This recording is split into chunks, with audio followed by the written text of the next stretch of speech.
안녕하세요. 이번 영상에서는 현재 우리 학교 교육에서 진행되는 학습의 모습을 놀이여가, 연결 네트워크, 소비 유통, 미디어 콘텐츠 관점에서 살펴보고 논의해 보겠습니다. 시작하기에 앞서서 미래 삶의 요소를 학교 교육에 진행되는 학습으로 동일하게 바라보는 것은 무리가 있을 수 있습니다. 미래 교육의 방향성 관점에서 이해해 주시기 바랍니다. 첫 번째, 놀이여가 관점에서 보겠습니다. 우선 학생들은 일을 하지 않기 때문에 여가라는 개념이 적합하진 않지만 학습하는 것을 일이라고 생각해 보겠습니다. 여가의 시간적 관점에서 보면 학생들이 학습하는 시간이 정말 일하는 시간이라면 아마도 많은 중고등학생들은 노동법 위반일 것입니다. 학생들도 당연히 관심, 흥미 있는 과목 주제가 있고 또한 잘하는 과목도 있을 것입니다. 상대적으로 보면 어떤 과목은 정말 의무적인 일처럼 해야 하고 어떤 과목은 여가처럼 즐거움을 느끼는 과목도 있을 것입니다.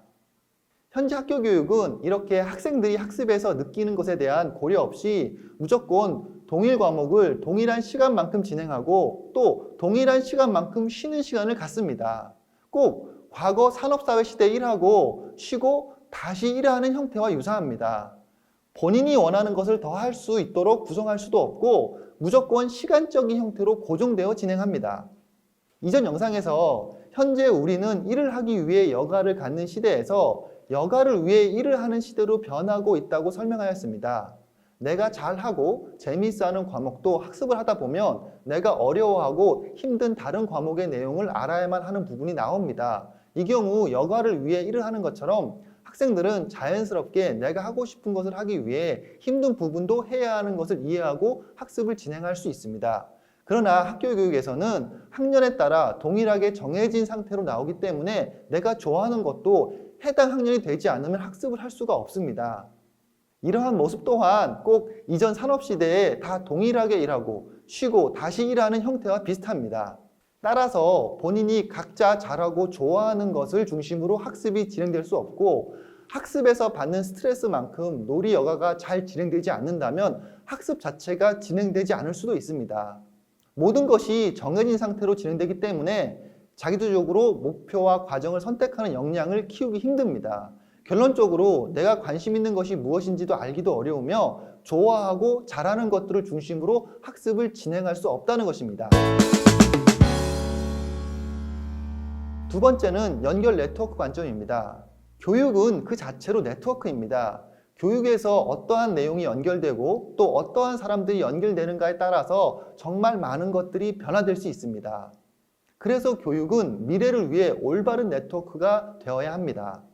앞에서 우리는 사회 구조의 계층적으로 만들어진 네트워크에 의해서 한정된 연결만 이루어지는 과거 모습에서 개인의 관심과 흥미를 중심으로 수평적으로 만들어지는 네트워크에 의하여 매우 다양한 연결이 이루어지고 있는 현재 모습에 대하여 논의하였습니다. 그러나 우리 학교 교육은 교육과정에서 정해놓은 계층화된 구조에 의해서 네트워크가 구성되고 그 안에서만 연결이 이루어집니다. 그렇기 때문에 학생들은 지역, 학년, 반 등의 네트워크 안에서 한정적인 연결이 이루어집니다. 학생들은 동일한 연결만 이루어지기 때문에 다 같은 것들을 생각할 수밖에 없는 환경입니다. 이 모습은 예전에 사회 역할 구조에서 만들어지는 계층적 네트워크와 유사합니다. 공간이라는 물리적 환경 제약이 있기 때문에 어쩔 수 없는 부분이라고 생각될 수도 있습니다. 그래서 어떤 지역에서 어떤 학생들하고 학습할 수 있느냐를 갖고 매우 많이 고민하고 실제로 그것 때문에 교육의 결과가 많이 달라지기도 합니다. 결론적으로 현재 학교 교육에서는 개인의 관심과 흥미에 대한 다양한 네트워크와 연결이 제공되기 힘들기 때문에 본인이 어떤 부분에 관심이 있는지도 학생 스스로 알기 힘들다고 생각됩니다. 이러한 이유로 학부모님들은 다양한 것들이 연결될 수 있는 네트워크 환경을 제공해 주기 위해 많은 노력을 합니다. 세 번째는 유통 소비입니다. 과거 대량 생산, 대량 소비 시대에서 현재에는 다양성을 중심으로 개별화된 소비와 유통으로 변화하고 있습니다. 소비자가 곧 생산자가 되는 프로컨슈머 형태로 변화하고 있는 것입니다. 특히 모든 것이 콘텐츠로 유통되고 소비되는 미래 시대가 올 것이라고 예측됩니다. 학교 교육에서 진행되는 학습을 보면 전형적으로 과거 대량 생산, 대량 소비 모델입니다. 다양한 교과서 회사가 있지만 교육과정을 제시한 동일한 내용의 교과서를 생산하고 학생들은 이 동일한 내용의 교과서를 학습하는 것으로 소비합니다. 이것 외에 학습에서 소비 유통이 되는 콘텐츠는 거의 없습니다. 다만 학생들이 학습 과정에서 생산 유통하는 콘텐츠를 생각해 본다면 현재 자유학기, 자유학년제에서 수행평가로 진행되는 것들 정도가 학생들이 직접 콘텐츠를 생산하는 것이라고 할 수 있습니다. 그러나 이 부분도 생산만 되고 유통은 거의 없다고 할 수 있습니다. 미래 사회에서 다양성을 기반으로 개별화된 콘텐츠 유통 소비 문화를 이끌어가기 위해서는 소비자가 곧 생산자가 될 수 있는 역량을 키워야 하며 이러한 과정을 학습에서부터 체감할 수 있어야 합니다. 즉, 학습 과정에서 자연스럽게 내가 관심 있는 주제에 대하여 콘텐츠를 만들고 이것을 공유할 수 있어야 합니다. 또한 공유된 콘텐츠를 올바르게 평가할 수 있어야 하며 평가받은 내용을 발전적으로 활용할 수 있어야 합니다. 마지막으로 미디어 콘텐츠 관점입니다. 미디어 관점에서 학교의 교실은 교탁과 칠판을 중심으로 내용을 단방향으로 전달하는 것에 최적화된 구조입니다. 즉, 교사를 중심으로 많은 학생들에게 정보를 전달해야 하는 특성을 잘 반영한 구조입니다. 이 구조는 매스미디어를 중심으로 정보를 전달하는 과거의 형태와 가장 유사합니다. 현재 미디어는 단방향으로 일반 정보를 전달하는 매스미디어에서 쌍방향으로 개별된 정보를 주고받는 소셜 개인 미디어로 변화하고 있습니다. 이것은 정보의 생성과 전달이 특정한 분야에 있는 사람들만 하는 것이 아니라 누구나 다 필요한 정보를 스스로 생성하고 전달하는 시대로 변화했다는 것이며 그만큼 사람들 각각이 필요한 정보가 개별화되었다는 것을 의미합니다.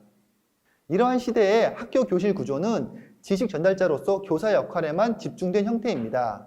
이제는 교과 내용을 수업에서 학교 선생님으로부터 전달받을 필요가 없는 환경입니다. 이미 많은 학생들이 동영상 강의를 통해서 효과적으로 학습을 진행하고 있습니다. 그래서 교사 역할도 이제는 지식 전달자에서 학습 코디네이터로 변해야 한다고 합니다. 또한 학생들도 학습에서 교사를 중심으로 하는 형태의 상호작용보다 각각이 필요한 상호작용을 쉽게 할 수 있는 환경이 필요하다고 생각됩니다. 그리고 학교 교실에서 전달되는 정보 대부분은 책을 통해 글과 그림으로만 구성되어 있습니다.